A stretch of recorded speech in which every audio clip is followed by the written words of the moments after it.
আসসালামু আলাইকুম। আজকে নিয়ে মার্কেট টানা 6 দিন মাইনাস, আজকেও 19 পয়েন্টের উপরে মাইনাসে ক্লোজ করেছে, যদিও দিনের বেশিরভাগ সময় প্লাস মাইনাস করেছে।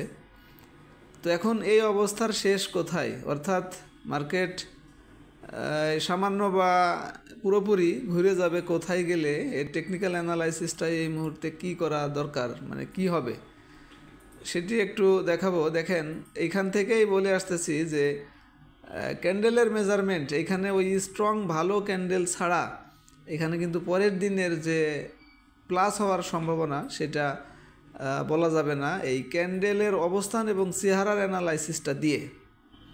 তো আজকেও সেই ক্যান্ডেল হয় নাই স্ট্রং যে ক্যান্ডেল দিয়ে সেই আশাটা করা যায়। আজকের ক্যান্ডেলটাও দেখতেই পাচ্ছেন, এটা সেই ধরনের কোনো ক্যান্ডেল না। এটা হলো ক্যান্ডেল অবস্থান এবং চেহারা। Are moving average McD, moving average আপনার আরও আগে দিলেও তারিখটা মুভিং অ্যাভারেজ 14 দিনের যে ইন্ডিকেটরটি, এটা 5 ডিসেম্বর সেল সিগন্যাল দিলেও ম্যাকডি কিন্তু গতকালকে দিয়েছে আপনারা জানেন। তো সেটি সেল সিগন্যালের মধ্যেই তো আছে। আর হিস্টোগ্রামের বার যেটি খুব ফলপ্রসূ একটা অ্যানালাইসিস, আপনারা জানেন যারা আমার ভিডিও নিয়মিত দেখেন বিশেষ করে তারা ভালো বুঝতে পারবেন।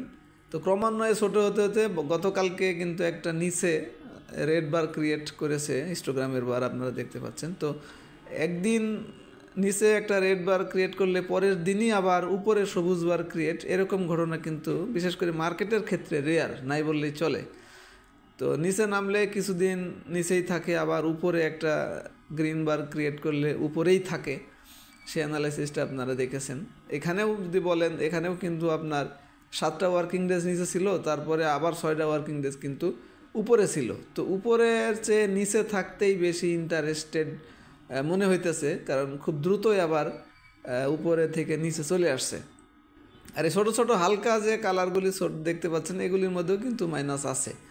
তো যাই হোক, আজকে সেই কালারটা ধরে রাখছে গাঢ় কালার এবং আরও লম্বা হয়েছে। যতক্ষণ না পর্যন্ত ছোটো হালকা হবে ততক্ষণ পর্যন্ত কিন্তু মার্কেট প্লাস মাইনাস যেটাই হোক ভালো ঘুরে যাবে এরকম আশা করা যায় না। এটা অ্যানালাইসিসটা একটু ব্রিফ করলাম। এখন সাপোর্ট যেটা গতকালকে অ্যানালাইসিস বলা হয়েছিল 5056 একটা আর 4889 একটা, এই দুইটাই সাপোর্ট। এখন মার্কেটের অবস্থান 5105, অর্থাৎ 5056 যেটা, এটা থেকে কিন্তু আর মাত্র 50 পয়েন্টের মতো দূরে। তো এক্স্যাক্ট যে সাপোর্টে ঠেকেই অনার করবে এরকম না, আশপাশে। আর আজকে যেহেতু 6টা ক্যান্ডেল লাল, সেহেতু দেখা যাক কী হয়। এখানে মানে একবারে মেপে সাপোর্টে অনার করা বা রেজিস্ট্যান্সে অনার করা জরুরি না, তবে এটা একটা আন্দাজ যে এইখানে গেলে যারা সেলার এরা সেল করতে আর চায় না, বায়ার এসে যায়, আবার রেজিস্ট্যান্সে বাইর করতে আর চায় না, সেলার এসে যায়। এটার একটা জাস্ট অ্যানালাইসিস, টেকনিক্যাল অ্যানালাইসিস আর কি, এটা আপনাদেরকে বুঝতে হবে। সাপোর্ট রেজিস্ট্যান্সের অ্যানালাইসিসটাও একটু ব্রিফ করলাম।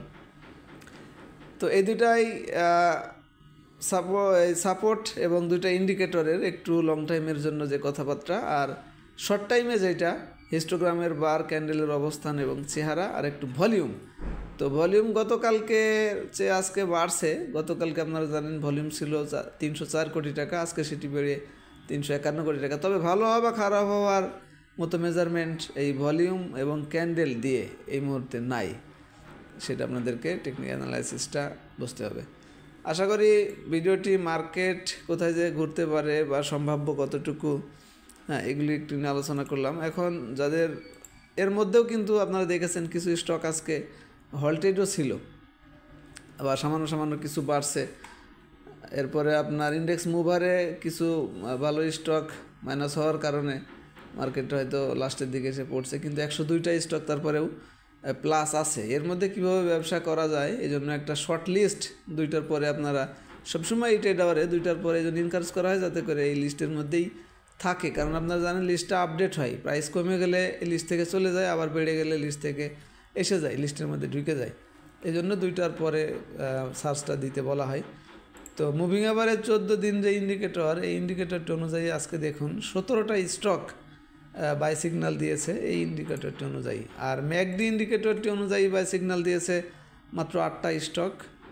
এইটা আপনি ট্রেড আওয়ারেই এটা পাবেন। আর এখান থেকে পছন্দ করে ক্রয় করতে পারলে তখন একটু ভালো হওয়ার সম্ভাবনাটা বেশি থাকে। মার্কেট বিশেষ করে স্টেবল হলে সবচেয়ে বেশি ভালো হয়। আর এনগালফিং গতকালকে লাল ক্যান্ডেলের উপরে আজকে ক্লোজ করতে সক্ষম হয়েছে, এরকম শর্ট লিস্ট আসছে মাত্র 9টি।